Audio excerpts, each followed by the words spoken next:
Welcome to Tales from the Tables with your hosts, Rob Bradley, John Charles Ceccarelli, and James Burrows.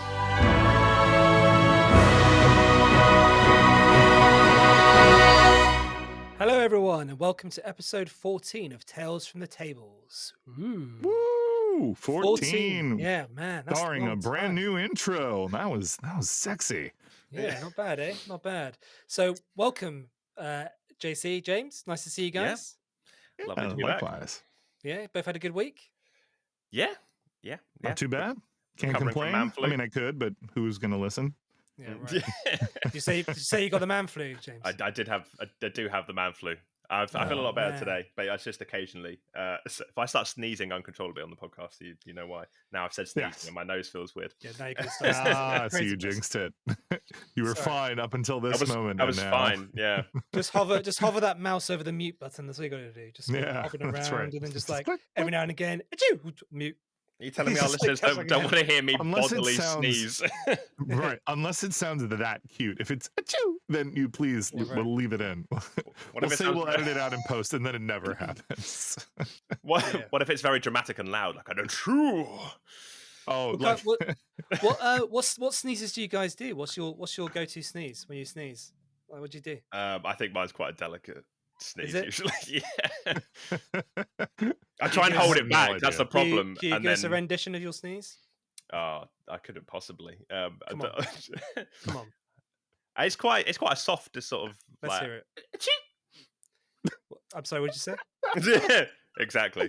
So I'm not laughing at the there actual a sneeze. I'm just little mouse laughing in at here your somewhere? impression of the sneeze. It's great. And JC, what don't- about you? I don't know what mine. So I think mine just breaks decibels. Like I think it's not like a particularly manly sneeze or anything like that. It's just very loud, as I tend to be. So at least it's not my dad's sneeze. My dad's sneeze sounds like he's singing a snippet of an opera aria every time that he does it. He's like. And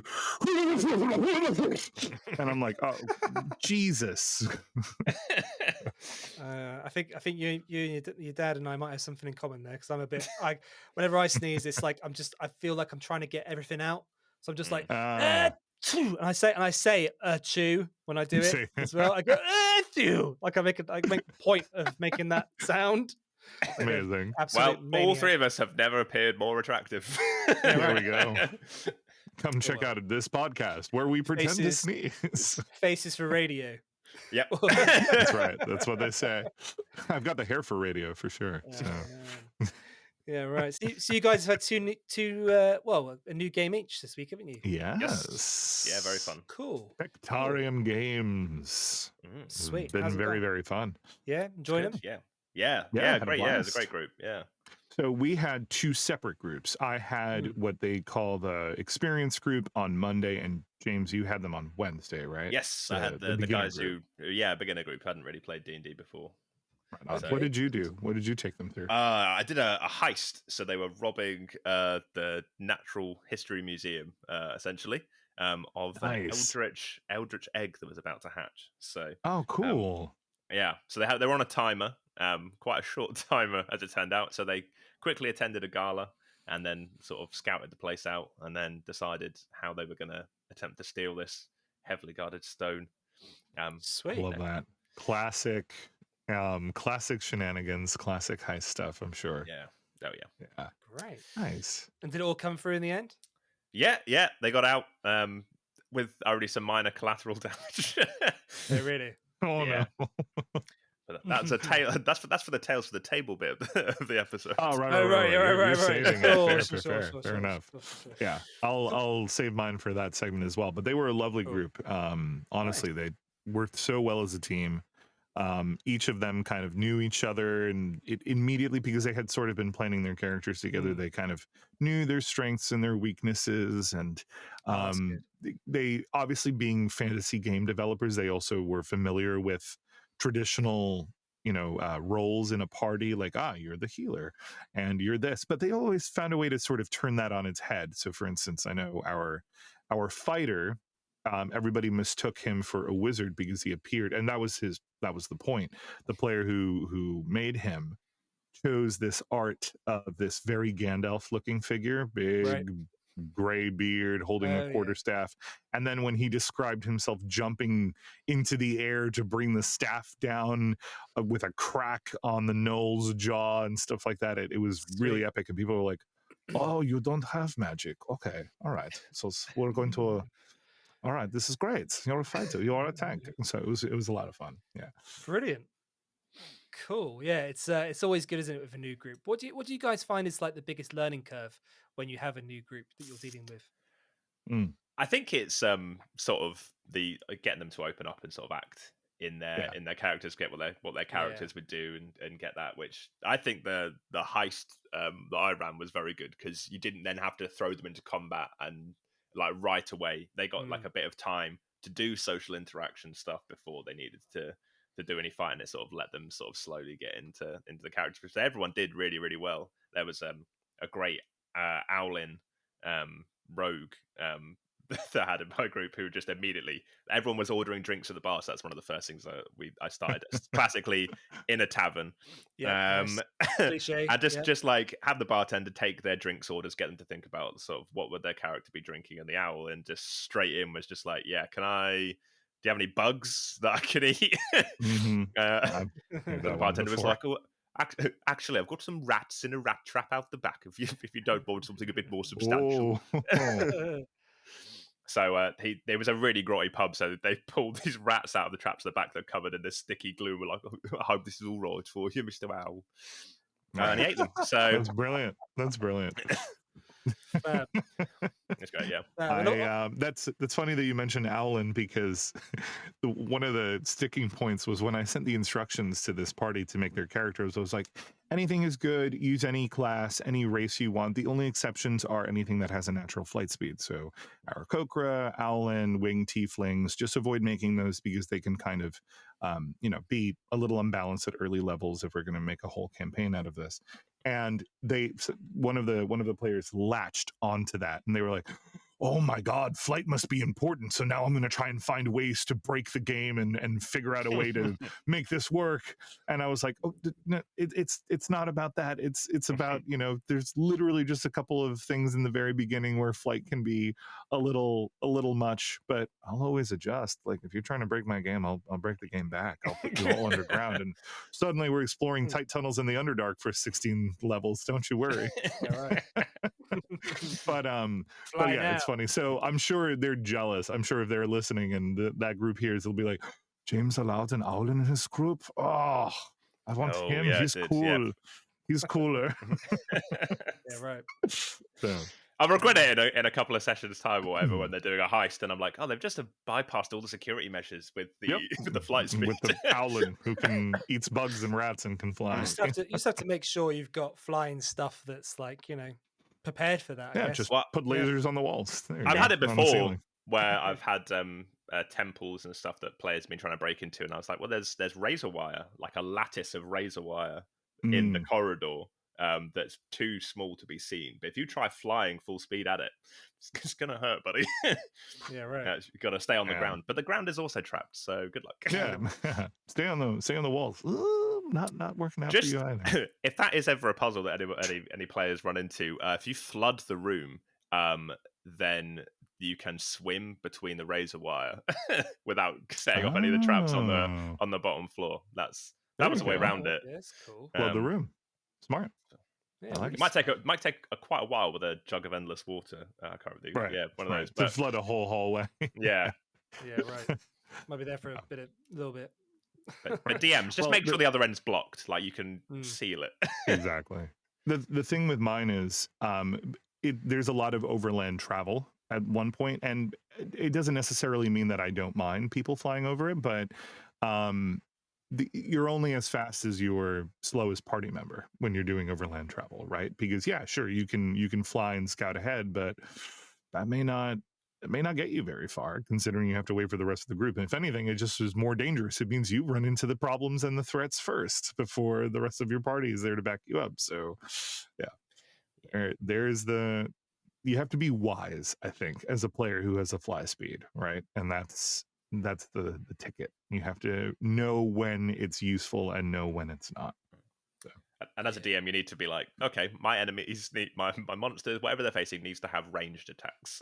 yeah, ranged attacks or the ability to. Actually, you know what? I'm gonna go back and revise that. I'm gonna start encouraging people to make flying characters, just so they can see like, oh, we have to be careful with this. Suddenly they're being picked out the air by snipers with bows. Well, my favorite story about this, and I don't think I've told this one here on the podcast yet, is we were playing Tomb of Annihilation, and the druid in our party, who was very much, he's a wonderful player, love him to pieces. Haven't seen him in a bit. Hope he's doing well. But he thought he's very much like the game breaker. He's always looking for the way to frustrate the DM a little bit and make it make it challenging for me. So he thought he could bypass a whole section by summoning 8 giant eagles or 8 giant owls or whatever it is that you can actually summon with that. I think it was owls. And so Tomb of Annihilation, as you know, is a jungle crawl. So you really are, there's a lot of encounters on the ground that you might miss if you're just soaring over the canopy. But the best part is, I was like, okay, you start flying, all of you are on the backs of these owls, and I didn't have to summon a dragon or put something there to sort of impede them or challenge them. I just described what they saw, and I was like, okay, you're passing over this terrain, and you see a shipwreck caught up in the vines and the canopy of these trees. And immediately the druid was like, oh, all right, let's soar down to investigate. But he didn't think of the fact that it's, 7 party members on 7 giant owls landing on a precariously balanced, broken hull of a ship on top of 100 feet above the forest floor, above the jungle floor. So the minute that happens, I just start describing. You're landing on the part that's already precariously balanced, so it starts to and fall. And in the meantime, that whole encounter, which is in the book, by the way, is meant to be experienced from the ground up. You sort of fight your way up through a couple of things that are like in the trees until you get to what's going on at the top. They did it in reverse. They not only started falling and took bludgeoning damage from all of that, but then the creatures on the forest floor started attacking them while they were prone and stuff. And it was just the most massive lesson of be careful what you do when you try and go against how the game plans it. Like, yes, you can do anything in D&D, and a good versatile DM will adapt to that, but you have to be careful. Don't try and, it is a game at the end of the day. Don't try and break the game. Yeah, right. Yeah, so interesting. Do you find there's my tail from the table? with flying then, because you guys both use two virtual tabletops, Roll20 and Foundry. Do you find that like with flying, how does it compare between the two? Because I'm guessing obviously with Roll20 and Foundry, it's 2D, isn't it? Yeah, it's 2D. You're looking over it's a top-down view. Yeah. So how do those VTTs tackle that? Is there a way, or so there's Roll20, which is what I use. You can add like icons to signify conditions and things. So there's a flight one, so you can add it so you can see at a glance, oh, they are flying. And then what I do, so I know how high they are, there's a number of boxes next to the character, and one's for HP. One usually gets used for armor class, but you can set them to whatever you want. And then the third one I set to be however if flying the elevation in feet. Yep. So I got you a little bit beat. That's already by default. There's a little box on your token in Foundry that lets you indicate the elevation marker, and it is permanent. Like, it doesn't take the place of the AC or HP or anything else. It just appears as a little bit of text with a plus or a minus sign, depending on whether you're above or below the ground level of your map. But that's just for the tokens. In terms of like actually flying and such, because it is mostly, 90% of all the maps are still top down, just like you would in a table, right? Because you're not, unless you have those cool plastic stands that elevate your tokens, you're still really looking at stuff from above. So I know there's a couple of modules in Foundry, or that people, like the community has made, where they have a kind of an isometric view. So that gives you a sense of depth more than a 2D tabletop. The only problem is, of course, you have to find the maps that adjust to that, right? Well, and 99.9% of the maps you're going to see for D&D and Pathfinder and all of these systems are going to be top-down traditional views. But there's a lot of fun stuff you can do with your background. So for instance, if we're having air combat, I love to get a picture or a map of the sky, with clouds and whatnot, and then I set it to loop so it pans, and I can change the panning speed as it seems like it's providing motion. This is also useful for ships or for ground chases. When I was doing Descent into Avernus, I had the biker gangs show up while the red desert beneath them was panning alongside like this, so it looks like they were moving. It doesn't add depth, but it adds motion, which is important while I think you're flying. Yeah. Oh, nice. Nice. Yeah. And then your tokens just stay adapted like that. You can get a module on Roll20 that allows the video tabletop images. But it is very intensive, I find, on a lot of players' computers.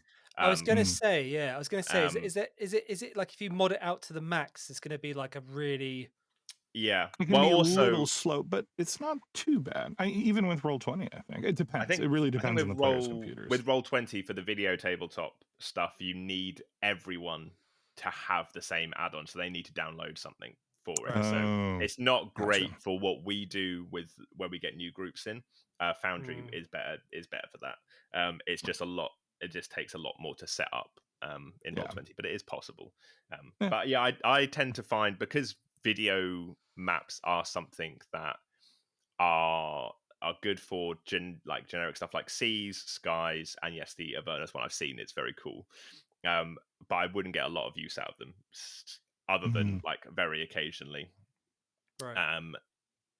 So I'm not too worried about not having those. If I run a game in person though, because I'll run on a TV as a tabletop, then I will definitely use the cool. And there's other animated maps as well that I think are very cool, where you have running water effects and stuff with looping videos. That I think I love those. Really right. Cool. Yeah, that really helps add to the immersion. What I find is actually the biggest challenge isn't flight or even moving stuff. That kind of, you let the players fill in with their imagination. I find it most challenging on a 2D tabletop, especially a virtual tabletop, I suppose. Giving off the sense of largeness or giant size stuff. So case in point, an example, I had a party last week running through a giant fortress, an old abandoned frost giant fortress. And they were in Foundry, they're running through it. And I obviously am providing a lot of verbal description about what they see in these massive 25-foot tall, 8.5 feet wide, 2.5 feet thick slabs of ice that serve as doors that they have to roll athletics checks if they're going to try and push open, or strength checks, technically, if they're going to try and push or pull open, because they're that massive. Luckily, they have a barbarian and a fighter. But they forget it so easily, because looking at a 2D tabletop, they just see the little icon of a door that they're like, oh, I'm just going to open this door and see what's in this room, because they're so used to crawling through a dungeon like that. And I'm like, but it's huge, right? Think of the size of it. Think of how tall it is. And that's the problem. How much strength, looking at something like that, you don't really picture a large door. You just see a door because you're looking at it from above. That is tough, I think. Yeah. I think what when it comes to creatures, what I sometimes do is make them a couple of sizes bigger technically than they usually are on the tabletop. All the time. The time. Yeah. I'm like, this dragon says it's huge, but it's going to be bigger than Gargantuan would be. So I'm going to make it intimidating. I easily make my even non-gargantuan creatures, just like you, James, I make them so much bigger than they should be, because I think the sense of scale is more important than how many squares it occupies. Yeah, absolutely. When I run the Tarrasque, right. Oh yeah. Imagine if you got a 4x5. This is my biggest gripe with the Tarrasque. Imagine if you're following D&D vanilla standard 5e rules. Imagine if you got a 4x4 circular token of a Tarrasque and you plop it down in the middle of a city street map and let your players fight it. It looks so unimpressive. It looks so boring. And the artwork for it in the book, Oh, it's it's great. towering The over is towers. amazing. Yeah, but it doesn't match up with the scale that it then gives you in the book. At Doesn't all. Right. And it kind of just looks like a large face. So then they kind of forget that it has this huge lashing tail and, they think it's all mouth. So that's why, number one, I really like 3D tokens. I've been doing a lot of that lately, and well, not lately, like the past, 3 years. But I really like top-down view 3D tokens that sort of give you the scale of the whole body of a creature. And then on Foundry, I can adjust not just the size of the token, but also how much it sticks out of its own bounding box. So how much larger it appears rather than how many squares it occupies, which is really useful for dragons with their wings extended. Because otherwise, they kind of look small if they have their wings extended inside the box, right? So this is all just, technical virtual tabletop stuff. But with the Tarrasque, like I have a great token of it. I've never used it, obviously. I've yet to throw Tarrasque at my players. But I have a huge, beautiful artwork of this Tarrasque, and I set it to like 2 times the size of what it actually is, so that it appears to stretch out beyond its token boundaries. Great. Like you can and then I can add rubble where its tail hits, and people look like they're going inside of its mouth and stuff like that. So that would be more fun.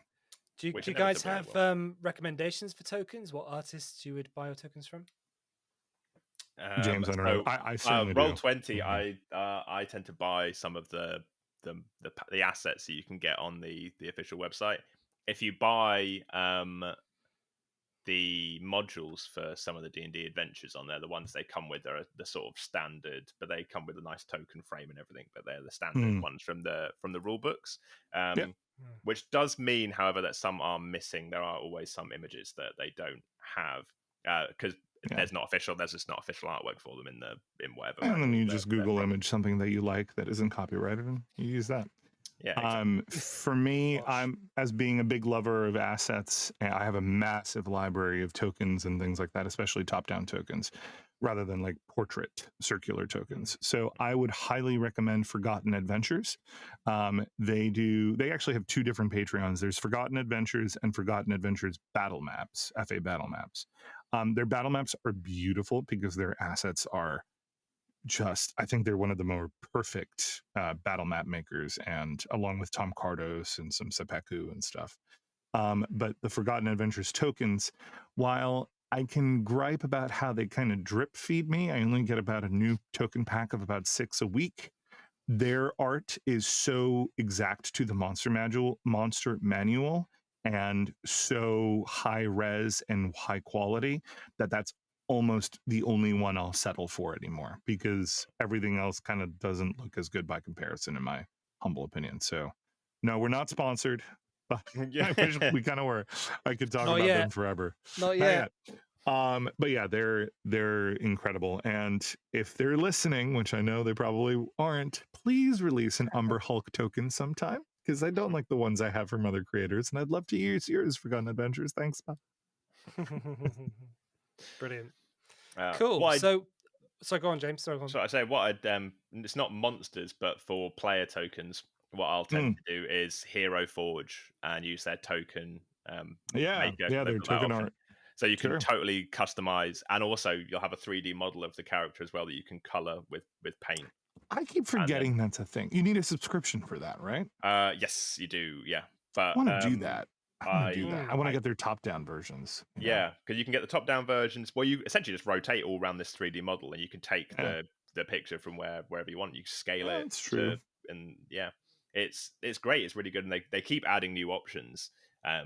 It's a shame that they're based in America, and so shipping the physical miniatures. I don't think the pricing is extortionate or anything. It takes a while to get to the to get overseas. But if you do have a 3D printer of your own, or if you and actually have set it up, unlike me, you can get the STL files that they have and then print your own mini yourself at home. So that's pretty cool. Yeah. Listen, like I said, I'll be in the UK again in late November. So if someone wants to pay for an extra suitcase that I'll check on the flight, packed with whatever Hero Forge orders you want, I'll give you my address, and I'll just take a small couple of token commissions, a couple of miniature commissions, and we'll be set. Why the hell not? Yeah. Yeah. Brilliant. So James, what's the news then for this week? So there's been some more information come out about the upcoming Planescape book for Cool. 5e. So they have announced, obviously we've talked about already, that it's going to be 3 books. They have now announced so that rather than the 64-page books that they released for the Planescape, the Spelljammer one, they are bumping the page count up to 96 pages for 2 of the books. And then the Monster Manual one is still 64 pages, but it means that there's almost a whole 4th extra book on the last release, so it'll be a lot chunkier. Okay, cool. So that's a good start. As always, I'm cautiously optimistic. I really love the Planescape setting. When I first started in Rolldark, one of our GMs started getting me onto it, and I had never heard of it. And then I looked into it, and I was like, "This is awesome." Sigil and everything else. It is but quite cool. Yeah. I don't know. We got so badly burned by the Spelljammer stuff that I'm not sure if I'm ready to dive in. So they've got some more stuff about the Lady of Pain who rules over Sigil, who I will say it differently to JC, and eventually one of us will be corrected. Listen, more power to you. I was like you once upon a time. I'm sure someone will tell me why I'm wrong. Okay, so yes, they've got actually in the Keys from the Golden Vault there is a small mission that takes you very briefly through the where all the portals are, the Outlands. There we go. Oh, nice. Okay. So which I think Sigil is sitting at the center of? Yeah, the center. Yeah. It's the City of Doors, right? You can always find a portal to one of the outer planes there. So they've already sort of started seeding some of the stuff, and they've listed all the towns and things in the Keys from the Golden Vault already, that are there, that have the border towns with all the different stuff around the edge. So I wonder if that was a deliberate seeding of ideas, or they were just like, this is cool. They must have been writing them at similar times though. So, but apparently we're going to be getting probably different teams. A lovely map of the Outlands and the city, which will include all the wards.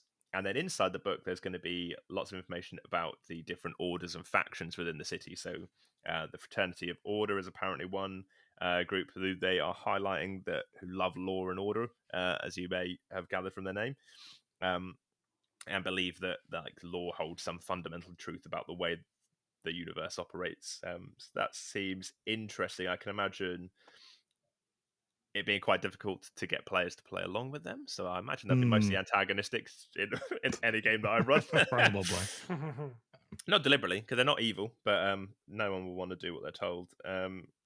The Hands of Havoc, which is apparently about tearing down the old and building back something new, have risen to a place of prominence. Hands of Havoc, yeah. Nice. That seems much more like my players. Yeah. Sticky hands, lots of havoc. Makes sense. So they've added the gate towns that I was talking about a second ago are all around the edge of the Outlands. They have gone into detail about all of those and which planes. So, for instance, the one that borders Mechanis, the home of the Modrons, their little robot folk. There's a metronome effect. So if you start, say, hammering a nail there, you'll end up doing it in time involuntarily with this metronome. Oh, that's a cool feature of that. I've never thought about it that way. Yeah. Or if you're walking around the city, you'll be doing it in step with everyone else. Step. Yeah. Right. Set to the rhythm. That's brilliant. Which could be quite creepy in a way as well. That's terrifying. Yeah, you're matching pace with the Modrons. I wonder if you start if you start speaking, you involuntarily start speaking at the same pace and monotone the same way, kind of like a robot or a monodrone would. Well, that'd be quite cool. Yeah, that would be cool. So there's I really want to run something in that now. Yeah, right. That sounds awesome. So, well, there's 16 of those towns. So I imagine there'll be some more cool stuff. There's the city that's at the bottom of connected to Mount Celestia. Um, Apparently, the people who just live there are just very loath to leave, but quite nosy. So they don't want to go anywhere, but they want to know what's going on outside the town. But admittedly, if you're sat at the bottom of Mount Celestia, why would you want to leave? Right. That makes sense. If only to go to the top. Yeah, exactly. Right, yeah. So sigil. Oh, hard G sigil. Yeah, okay. In the you news looked it up, story, did you? I've been corrected in the news story that I brought to the table myself. As I missed that, but it suddenly stood out to me. It's annoying though, isn't it? Having to say sigil. Sigil. It's like yeah. why not just go? Whoever invented the setting, why not just call it sigil? It's spelled like sigil. Sigil sounds cool. It has an interesting definition. Why sigil? Sigil sounds like you're in ignoramus, like you don't know what you're saying. It does. Right. It's not a real word, but they've used the spelling of another word.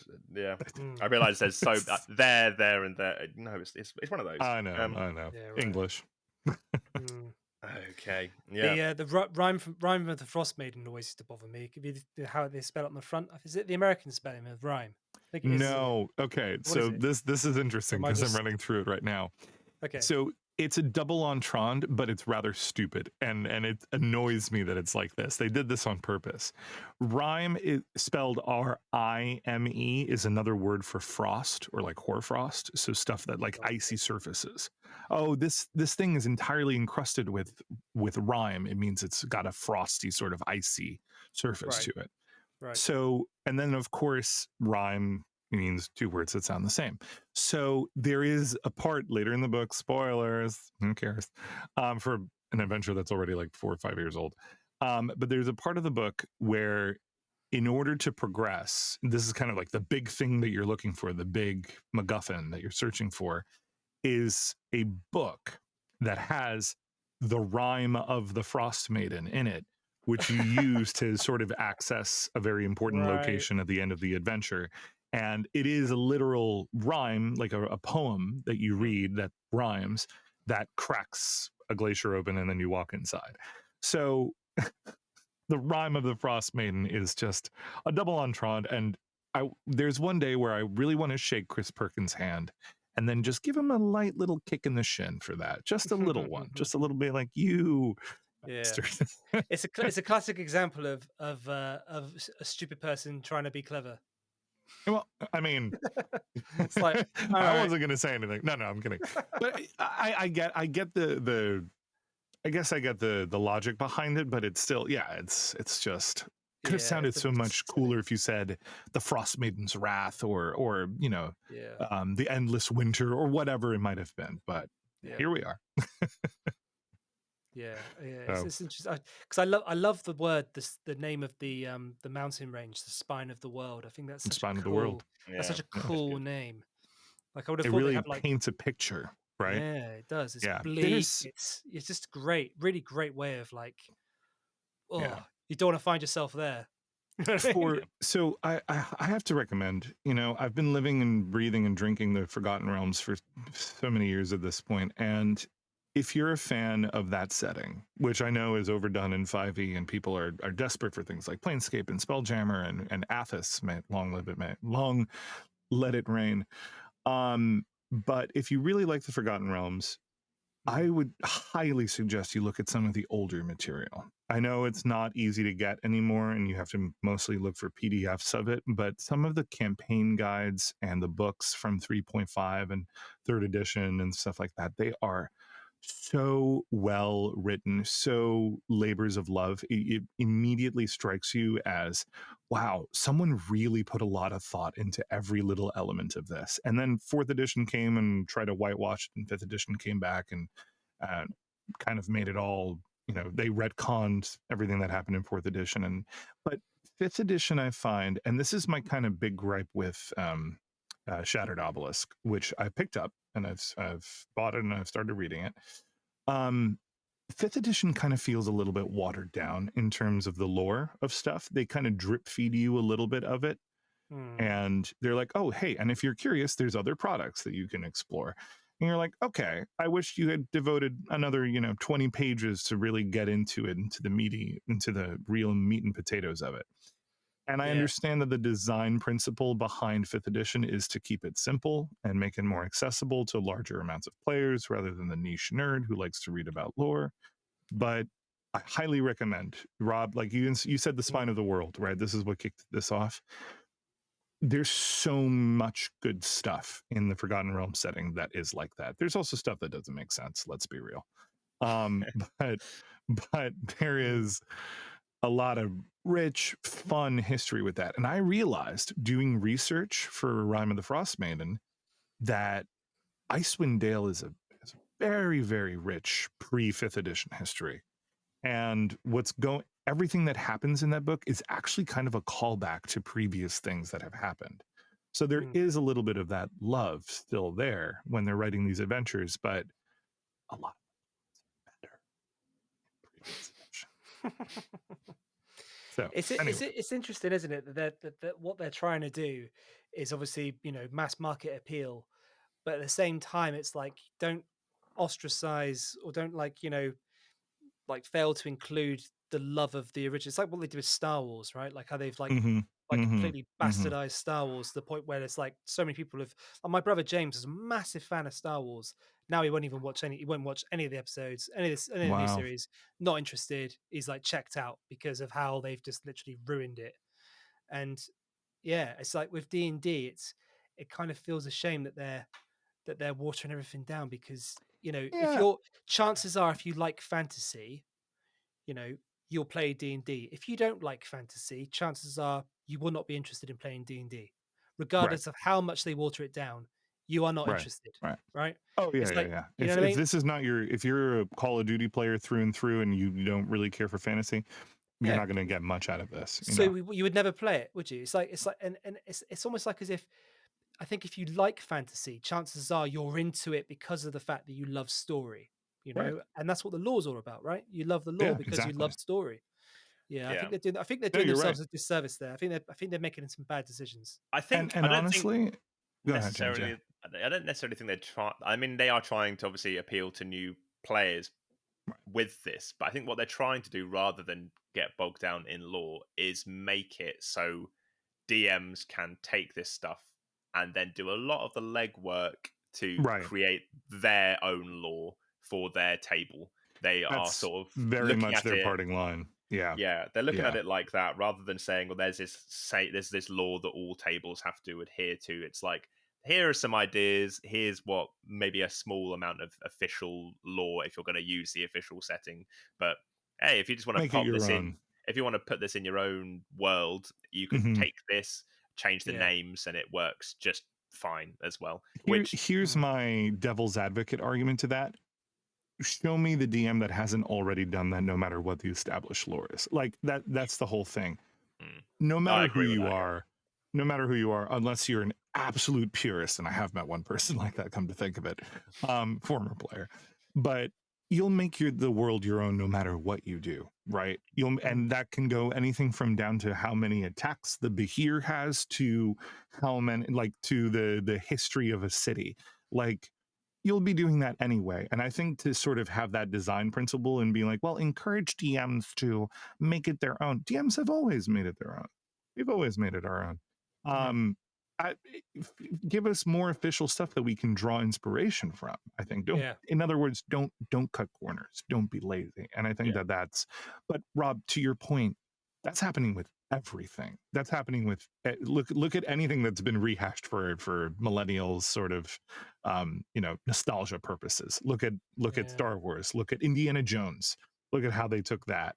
Everything gets rehashed, kind of tried to make more accessible or relive the glory days, and as a result, it kind of feels a little cheap, a little bit watered down. What we are enjoying, though, is new IP. People coming up with fresh new stories for new things. And that brings me to the final point I'll make about this, and then I promise I'll shut up and let James get on with the news, is that while what you said, Rob, about D&D not being the right, game for people who don't like fantasy is very true. And here we are to remind you, there are other systems yes, it dominates 90% of our conversation here because it's so big and because we play it so much. But there's so many good systems out there. You want more of a joke campaign, you want something more set in the future, you want something more gothic and vampire-y and more role play, eldritch, 1920s, 1800s. There's a system for literally everything out there, and I'm sure that there's like a modern, and there's superheroes, there's like Marvel and DC inspired systems. There's so many good ones. So I'm hungry to play and have more time to check out other systems. I'm dying for a Call of Cthulhu game. So one day we'll get there. We've got a Call of Cthulhu game actually coming up on the who's running that? 3rd of October. A new DM called Tommy. Nice. Yeah, I think so far I've talked a lot with Leo and Nay about Call of Cthulhu. You hear that, Leo? I know you're not listening, but you better run a one shot for me one day. Yeah, right. I'd quite like them to do something with like Gunpla, like Gundam figures that I've got the Gundam stuff. Sure. Do you guys know I made the big one that I had? Yeah. You showed us the box ages ago, and I saw the pictures. Yeah, it looks awesome. How was that experience? It was actually pretty good. It was really, really relaxing and cool, and like because every single bit that you build has been engineered so that by a proper mech engineer in Japan. They consider themselves actual mech engineers, and they've engineered it in a way that they would do if it was actually like to full scale. A true suit, like a giant Gundam. Yeah. I'll bring him down. 1 second. I'll bring him down. That's pretty cool that they take that seriously. Don't break it now. Yeah, right. You can't see this, listeners, but he almost dropped it off the shelf as he pulled it down. His wings keep coming off. 1 second. That's okay. Come on. They can fold in, right? That's the problem with them. They he look is great awesome. Yeah. How tall is that? Wings not included. So it's as big as my face. That's huge. It's bigger than a human head, folks. Yeah. The wings and then the wings make it even larger. It's so fucking cool. I really, really love it. Yeah.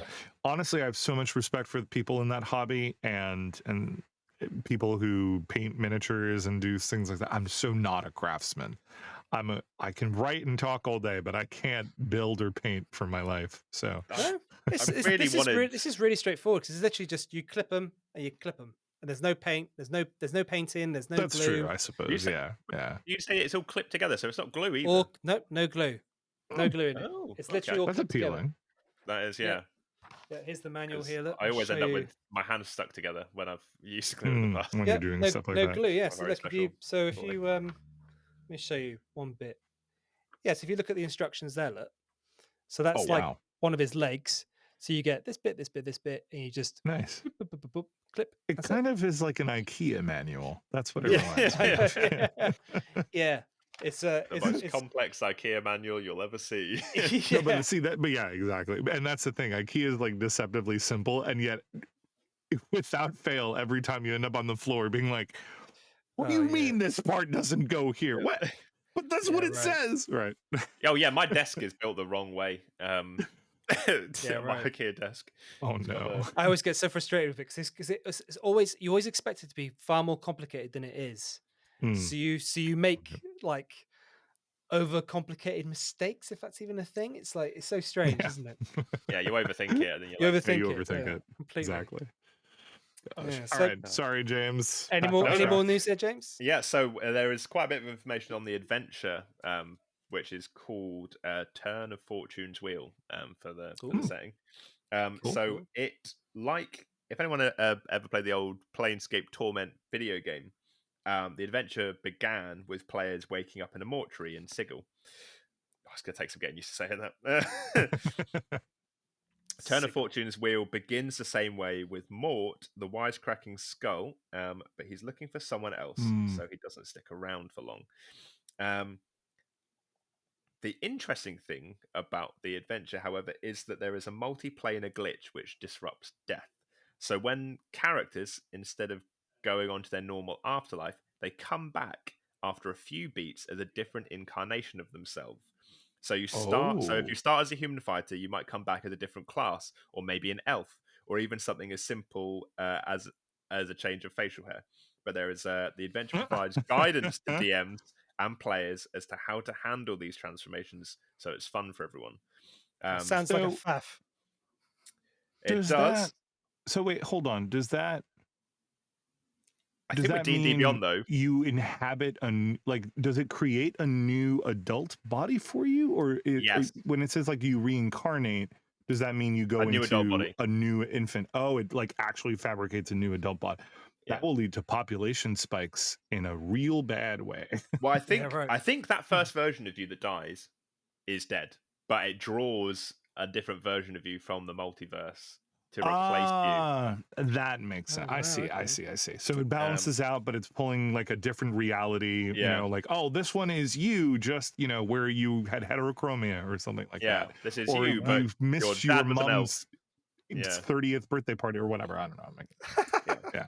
So the mystery of 30th, that's a problem. So the adventure run's trying to work out the mystery of why this is happening. Apparently that's slowly revealed. And then once you get to 10th, you discover pieces of yourself as you play your way to 10th level. Once you figure out your true self, you catapult to your true potential and finish the adventure at level 17.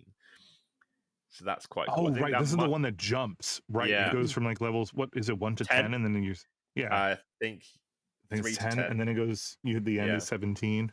And then straight to, 3 to 10, 17 after that. So I've done that before.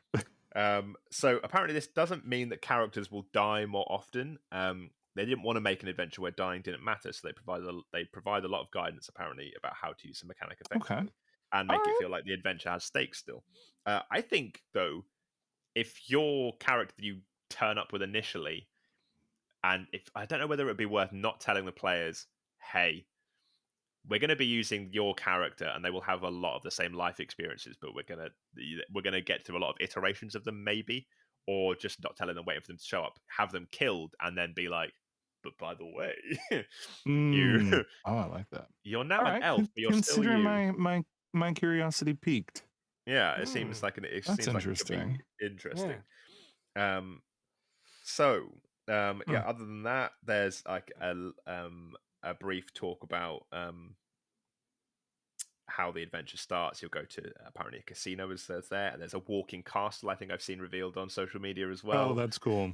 Like walking castle. Yeah, I think it's essentially the players. Castlevania walks as well, isn't it?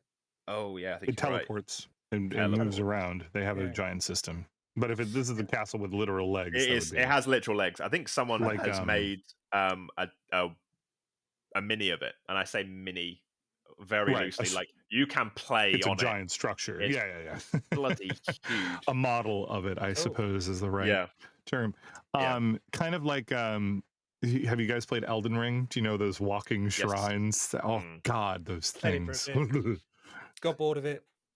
Oh yeah, I got overwhelmed by it. Just hack and slash, man. I was just like, yeah, okay. Because what am I doing now? I've got to kill these guys. Okay. I've just come back. I come back. Oh, they're back again. And then it's like hack and slash, hack and slash, hack and slash, hack and slash. Oh, yeah. You've got a new weapon. Hack and slash, hack and slash. It's just like, oh God, what that's the Dark Souls formula that they're famous for. Like, this game is just like, ugh. Yeah, I was over it. I like it because I like that style. Well, I know that system, and I know those games, and From Software's sort of beat. But I will be honest, I stopped playing because I got overwhelmed by it. I was getting my ass handed to me too much, and I realized I built my character completely wrong. And I've been meaning to go back and redo them, but that's going to be a while.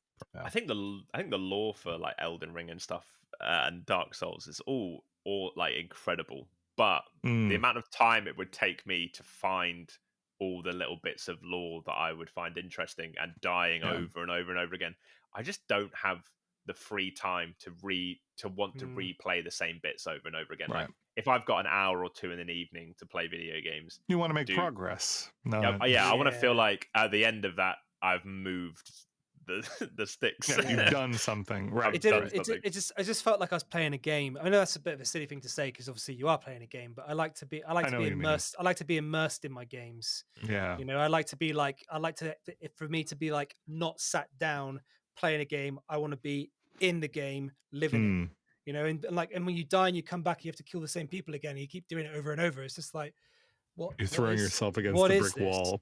Yeah, what is this? It's like I'm just like, what am I doing? Well, that was it's I'll ridiculous. tell you the point exactly where I got a little overwhelmed by it. I was fighting one of those Crucible Knights. If you guys haven't fought these in Elden Ring, they're just these really powerful knights. They fly around as well if you get them below half their health. And I remember when I fought him the first time, I was like, oh, this is a tough boss, but I feel like I can do it. And I kept doing it and doing it. And I felt like I was throwing myself against a wall. And at one point, my partner at the time comes over and she's like, why don't you just level up a little bit, get better weapons, get better stats, and then come back and do this? Because it's an optional boss. It wasn't blocking my progress. And I looked at her and I was like, no, I'm going to get good, as they say. And I threw myself because I knew I could. I just wanted to see how long it would take me. The answer was 96. It was 96 tries. And that's when I finally mastered the art of parrying at the right moment, which is really hard to pull off in that game. And that's how I beat that one boss. And it took me so long.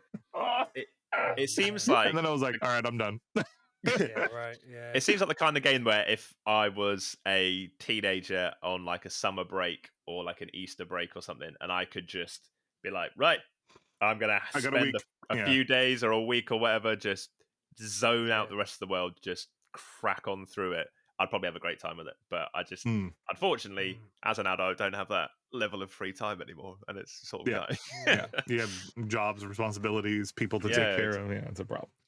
I come from the Elder Scrolls kind of world. Like I remember when Morrowind first came out, and that was the one computer game that literally just took all my attention. I was like, I think I might have been playing like just on and off games here and there, playing FIFA every now and again or whatever.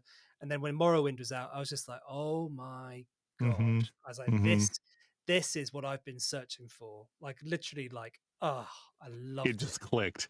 Yeah, Rob, you and I could have a whole afternoon talk about this because I had the exact same experience. Exact same. Yeah, that game sucked me in. I was like, okay. I was like, this is what I want now. This is the benchmark for how I play games. This is what I want. And then I remember when Oblivion came out, you could see the blades of grass moving separately. I was like, it was a big graphical update at the time. Yep. God. Yeah. It's just insane. It was just I have deja vu. I feel like we've discussed this before, but it never gets old for me. It has a very special place in my heart. And to this day, in any of my games, when you're waiting for the game to start and you're logged in, I have a track or a playlist called pre-session music. And the very first one you hear is 04 Nerevar Rising, which is the da, da, da, da, da, da, but the original one, not the Skyrim, Norse chant version that they did and stuff. It's from Morrowind. So yeah, Morrowind. James, I've never played Morrowind. I didn't have it on the original Xbox. Oblivion was the first Elder Scrolls I played. But actually, a lot of people think my intro music for my D&D games is usually a cover, like a bardcore version of Shakira, "Hips Don't Lie." So, cool. Yes. I say it's a bang. It's an absolute bang. Hips don't lie. Hey, the Colombian in me totally appreciates that. Yeah. So I've got a number of bardcore covers I play when they're in taverns. Like, oh, what's the musician playing? Oh, he's playing Mr. Brightside. Brilliant. What TV show do they do that in? Oh, Westworld. Yes, the piano. You're right, I forgot about that. The piano playing had Radiohead and stuff. The first season of Westworld was absolutely so good. Yeah, so good, wasn't it? The rest of it was shit. Phenomenal. Yes, that first one, brilliant. I got through halfway of season 2, and I just the Man stopped in caring. Black. Oh, the Man in Black. Oh man! And you find out at the end, it's like, what's his name? The actor who portrays him, not Ed Hardy. Ed Harris. Ed Harris, yeah. Ed Hardy. What a performance! So close. And Anthony Hopkins as well. Like what an ensemble of actors! Incredible. Like they were brilliant. And the guy who played his Bernard, like assistant. The guy who played Bernard. Assistant, I always call him Felix. The guy played Bernard. The guy played Bernard. Yeah, the guy played Bernard. Yeah. I always call him Felix because he plays Felix Leiter in Casino Royale and in some of the other Bond movies. But he's a phenomenal actor as well. He was in What If. He's the sort of main dude from What If, Marvel's What If.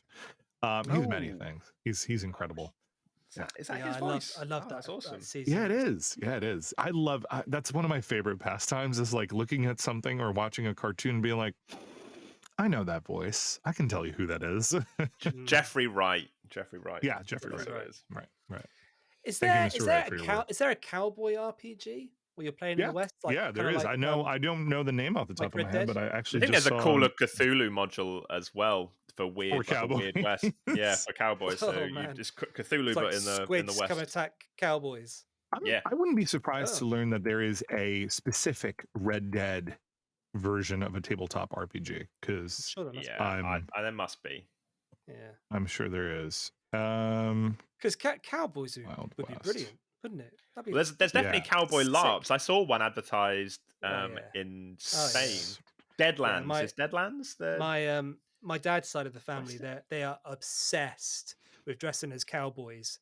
And I remember we went to this thing called the Americana when we were James and I were about 8 years old, and it was basically just a load of caravans all camped up. And there's a guy called Raymond Froggy who was playing. He was like a country western singer, and like always, and it was like a full on like festival, but everybody was dressed up in cowboy gear. It's really popular in the Midlands in England.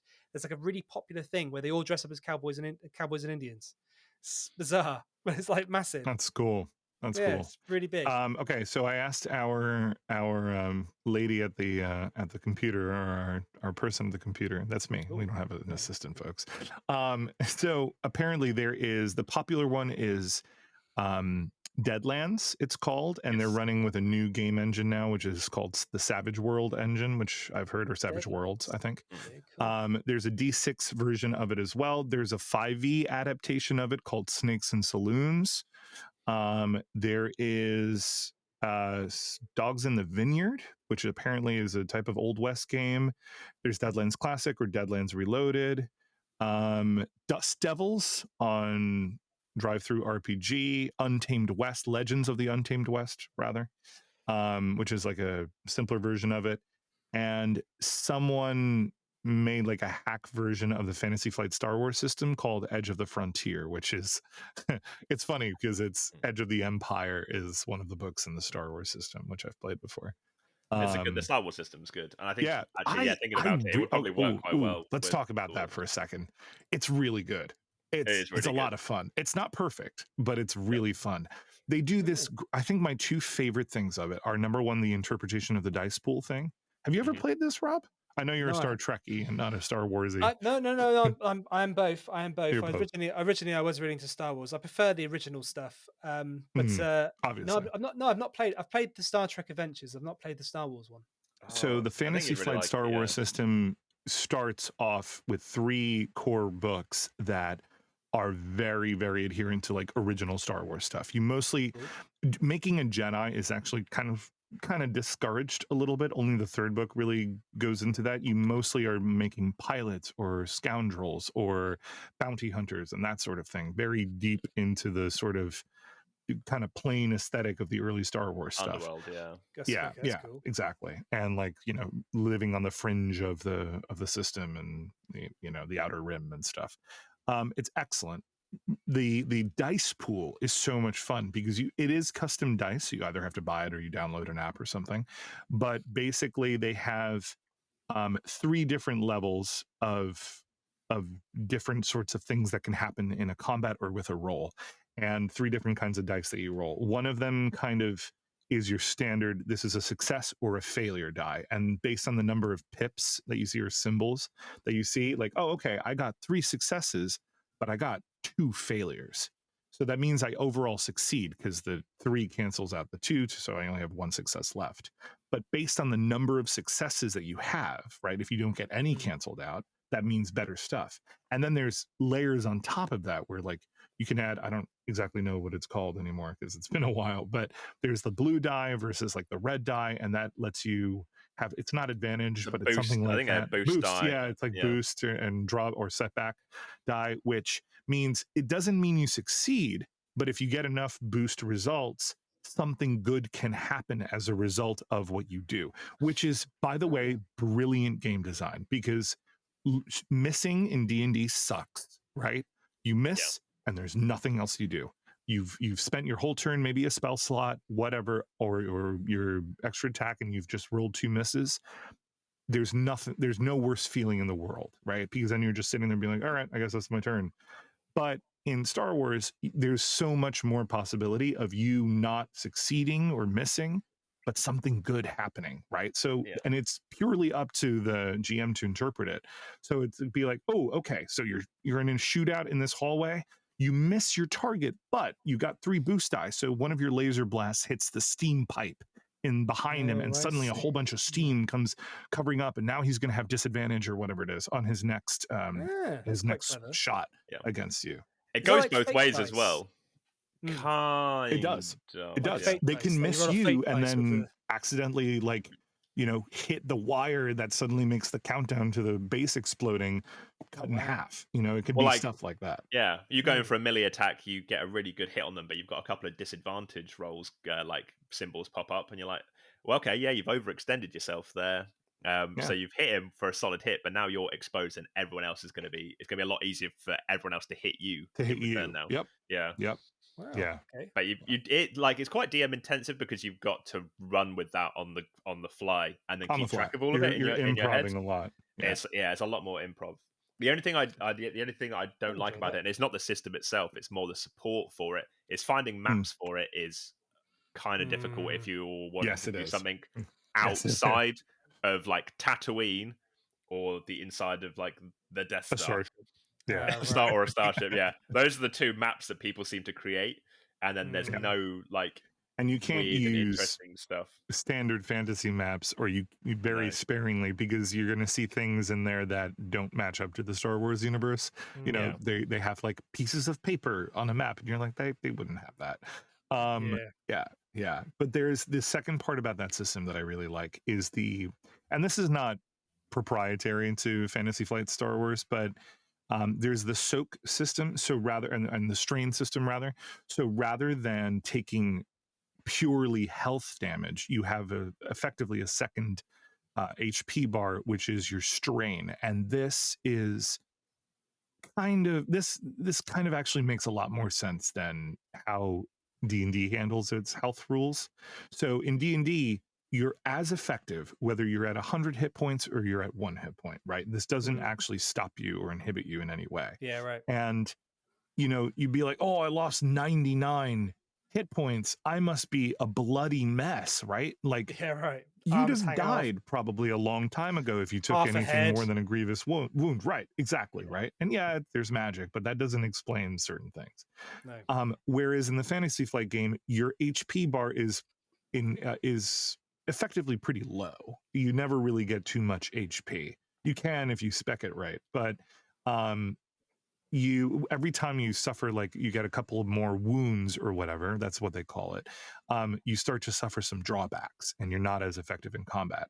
To make up for that, they have something called strain, which means you can expend sort of mental energy or just your own sort of stamina in the fight to power certain things. Like, okay, you can push through this, but it's going to cost you 1 strain or 2 strain, or the enemy doesn't quite hit your wounds, but it will cause you some strain as they do something else, you know? So there's kind of like a secondary HP bar overlay, which makes a lot of sense. Wow. At least to me. It's really cool. I will have to play it at some point, Rob. Yeah. I think. Yeah, I'll get it. I'll be up for that. I'll be up for rewriting the whole of the sequels if you like. We could do it in game. You really feel, Rob. Yeah, right. Yeah. Yeah. I just think that's a whole separate podcast. They're just ridiculous. Yeah, same. They're just so bloody ridiculous. Anyway, you know, to that last point, I feel you so hard. The sequels, I thought they were okay with Force Awakens, and then except for the thing that was like, oh, it's a Death Star but bigger, because they can't think of new things apparently. And then the next 2 were just disasters, in my opinion. The thing that really bugs me at the moment with Star Wars is the pandering to the Chinese market that is just going like bananas, and also well, basically they have a lot of like there's a lot of stuff in it that is like very like, I don't know. I can't really. I know what they did with John Boyega is they reduced him in size on the posters. Yes, that's what they did. That's what they did. Because they made him really small. Yeah. So it didn't look like as big a part of the film. Yeah, and they also changed his entire character arc. He was as well. supposed to be He was supposed a to go on force to be, wielder, force sensitive. he was supposed to go on to become a Jedi. He was supposed to be a stormtrooper that heard the Force, and that was why he did what he did, and that was his motivation. But because they wanted to appeal to the Chinese market, like James said, they had to change his whole thing, which is I've never heard that. Which you'd have thought Disney trying to be, it's just they're just crooks. I know Marvel have done it in the past. They've amended scenes, but they've not done it to that extent. Like there was there was a scene in Iron Man 3 where I think the Doctor, who operated on Tony's heart to make it so he doesn't need the arc reactor, I think that was there was an extra scene shot for Chinese theaters where that was they've got an extra scene where that he goes to, I think, somewhere in China to have it done, and that was to appeal to them. It seems like such a weird. Why? What was wrong with the Doctor in the third? I don't remember the Iron Man. There's nothing wrong. To be fair, there's nothing wrong with the scene. It just wasn't shown in UK or American cinemas. It was just a scene specifically shot for that market. So it's not the first time that Disney have. I don't know if Iron Man 3 was under Disney yet, but it's not the first time that a big movie studio has altered films for the Chinese market. That's very weird. And they're not the only industry that does it as well, because I know in publishing they want a lot changed in books, even like textbooks that they buy from other countries. My memory of that is when I remember that they said that World of Warcraft was specifically changed a lot for the Chinese market and for the East Asian market in general. There's like a panda class. Or well, there was the whole expansion, Miss of Pandaria. But even before that, long before that, there was the undead in that game, the Forsaken, that you could play as like an undead part of the Horde faction, and if they had to remake parts of the game so that the undead didn't show bone. It was just basically rotting flesh and ugly hair, but they can't show bone because apparently that's very insensitive and kind of against certain sort of traditions in Chinese culture, traditional Chinese culture. But so the World of Warcraft game, I think there's a law that says you can't show skeleton in. Oh, really? In certain in certain markets. I don't know the specifics, so I'm kind of shooting from the hip here, but I do know that Blizzard had kind of produced a version of this game where in China your undead don't show bones. They can't show any part of the skeleton. For God's sake. It's interesting. It's I get that it's a big market and you need to make a fantasy staple. But what? I suppose what do you do? So I'm wondering, does Wizards of the Coast do that? Is there a page missing for the skeleton stat block in the monster manual, and everything is slightly off? It's so weird because I don't know. I don't know what the main RPG, tabletop RPG, that is played over there. I know in Japan it's Call of Cthulhu. But I think that's the only one that I've specifically heard about. I think across most of Europe, D&D's top, and I think South America's got an interesting top one, but I can't remember what it is. Oh, really? I wouldn't be surprised if it's Vampire the Masquerade, honestly. Yeah, maybe it is. It's definitely one that I'd heard of before, but it wasn't Call of Cthulhu or D&D. I don't know. Cool. Anyway. Cool. So, any more news, James? No. That's all the news we have for the moment. So, JC, do we have some tales from the tables? We do, and we have a bit of a long one, but a pretty good one as far as we can tell. So this is from one of our DMs. He's Callum Fraser, but also goes by Face.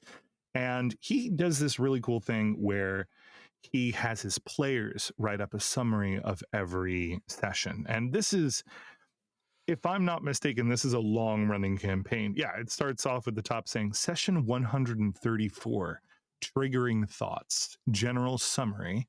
And then there's even a date here that I'm assuming is an in-world date. 9th Sidon Star, 836 PD. You'll have to ask Face for whatever that specific thing means, but effectively, here we go. I'm going to try and get through this as quickly as I can, but I think it's rather well written, and I know James and I are going to love it because it has to do with our favorite monsters ever. So here we go. Kix, the clone undergoing Ceramorphosis, has his back turned to Simeon and Raphael, resigned to his fate. Simeon looks to Raphael as the closest kind of kin they have. How should we help him? Raphael weighs the risks of another illithid loose in the lab. He could be ready to cut him down if he turned like Dorivar, but not if there's a chance he could be cured. Simeon has no knowledge of the process, but if it's like a parasite, then he could be able to remove it through the powers of greater restoration. With Raph's blessing, Simeon reaches out to Kix and casts the restorative magic through the clone. Kix screams in pain, and his eye weeps with destroyed dark matter of the tadpole that had infected his brain. Raphael tends to the cured clone and takes him back upstairs to join the other clones. While Elmorn and the others initially reject him, Raph is able to persuade them that Kix is cured. Raven, finally free of the cloning pod trap, sees the importance of the clone's safety to Raphael and offers to protect them.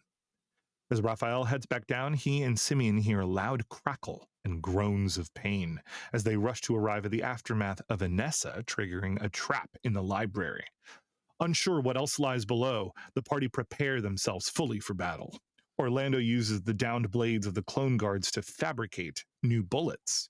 Anessa shares around a healing spirit, while Simeon leads with another prayer of healing. In the final moments of their preparation, Simeon conjures a celestial, the Coatl that had fought beside them previously against the Illithid in the Underdark. Zenny wreathes protective divination magic over the party, creating a fortress around their intellect against the inevitable psychic onslaught they will face. Anessa and Raphael lead on into the tunnel behind the secret door. Just as they pass through the entrance down in the dark below, Anessa spots a body on the floor. Raphael inspects it and recognizes it as the Mind Flayer warlock that had escaped with Karkamath. Its body lays dead on the ground, the flesh hole sunken in as if the life had been drained from it. It appears the Unbroken weren't the only ones that had taken the time to heal. As they turn the corner, in their minds they telepathically hear, "You are not welcomed here."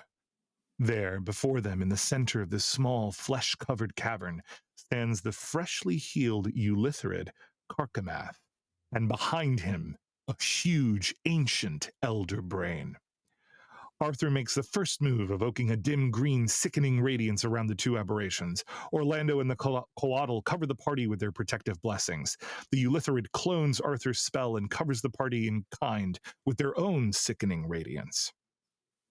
But before the copied radiance can sap the party, Simeon dispels the exhausting green light. Anessa and Orlando volley into the Eulitharid, and the corrupted clone tries to dominate the gnome to their cause, but his mind resists the controlling thoughts to gun down his friends. Zenny hurls a chromatic orb of lightning into the Eulitharid, who's already worn down with the initial attack. The wounded clone spreads a sphere of maddening darkness over the Unbroken and retreats to the back of the cavern to protect themselves. Raphael resists the darkness's shrieks, gibbering, and mad laughter that harasses his mind, aiming a cone of cold through the dark to freeze the wet flesh around the ancient brain and the Eulitharid. Arthur and Zenny manage to hold their thoughts through the demented darkness, but find the spell too powerful to dispel. The ancient elder brain reaches into Arthur's mind and uses the psychic link to break his connection on the sickening light that was slowly sapping it. The Coatl tries to come to the party's aid, but history repeats itself, as it's soon dispelled through the brain's psychic link, breaking Simeon's concentration on the celestial. In the continual battle of casting, copying, and countering, Simeon returns the favor and restores unmolesting light to the cavern by dispelling the maddening darkness. Now, with a clear target of the cowering Eulitharid, Raphael finds his original quarry and fells the tentacled clone with his eldritch blasts. Despite knowing it wasn't the real Karkamath, there's a brief moment of catharsis for the winter night in killing him. A wave of psychic panic erupts from the ancient elder brain as its main protector is destroyed, which overwhelms Zenny's concentration on Intellect Fortress, leaving the Unbroken's minds defenseless. Suddenly, the floor around the parties begins to move and form into several mindless spawn made of clone flesh that come to their mastermind's defense. Clone fresh, also available at a shelf near you. The huge brain's tentacles reach out at the nearest threat of Inessa and grapple her in their psychically stinging embrace. Zenny's hands twist in a circular motion, and the air in the cavern begins to churn and howl into a whirlwind that batters the brain and splats the mindless spawn against the walls. Simeon summons his spirit guardians on top of the brain. The radiant burns of the spirits weaken the ancient elder even further. Assailed on all sides, the bulbous brain unleashes the full, furious power of its mind through a psychic scream, 9th level spell. The psychic assault ruptures through the party's unprotected minds. Arthur exhausts himself to converge the future into one where he resists the worst of the wave. Orlando's trigger fingers are stunned, and Inessa is knocked unconscious. The limp drow ranger's body convulses with the tentacle's sting and is then thrown to the ground with a heavy thud.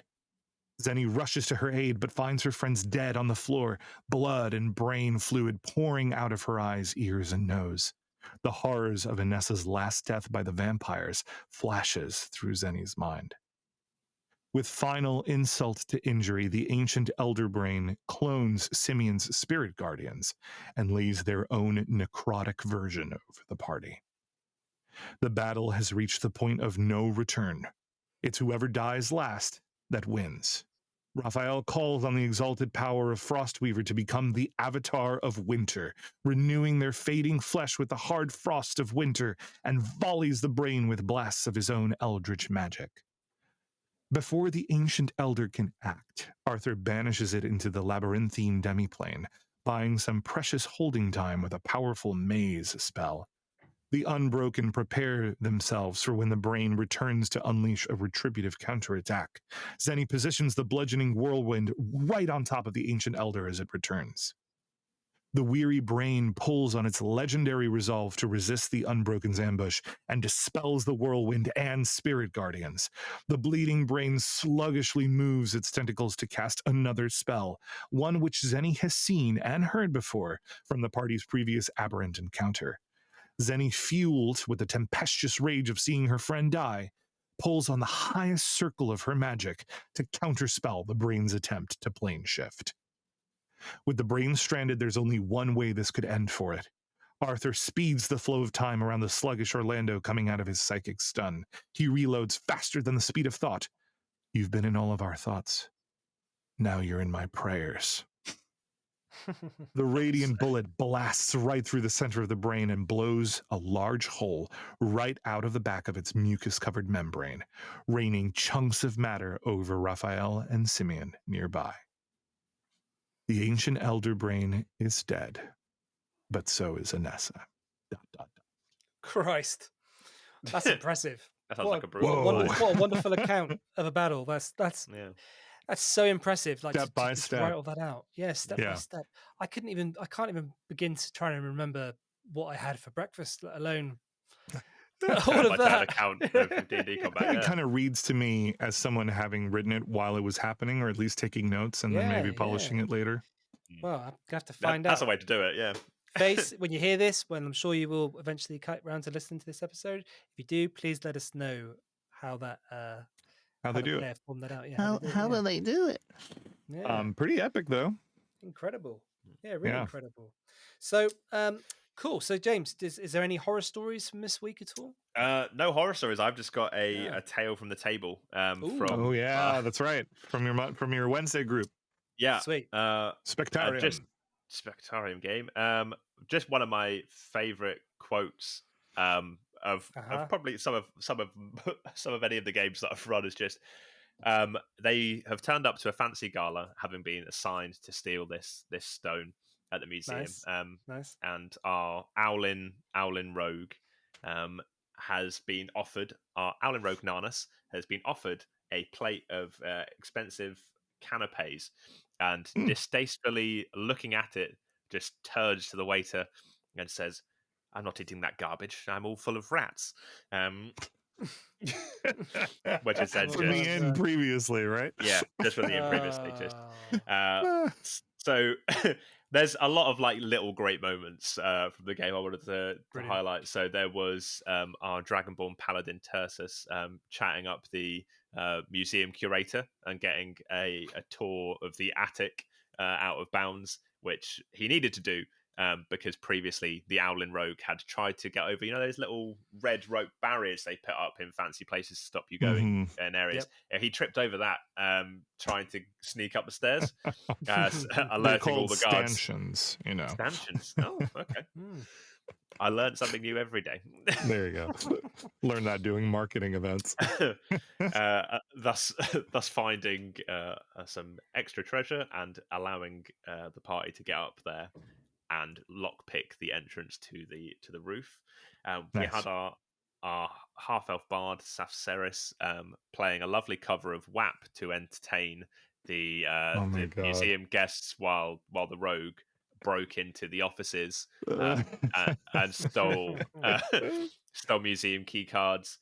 And then as a final last-ditch attempt to distract some more guards, our Azamar artificer Sevi ate so many oysters and they were magical oysters that were sort of glowing.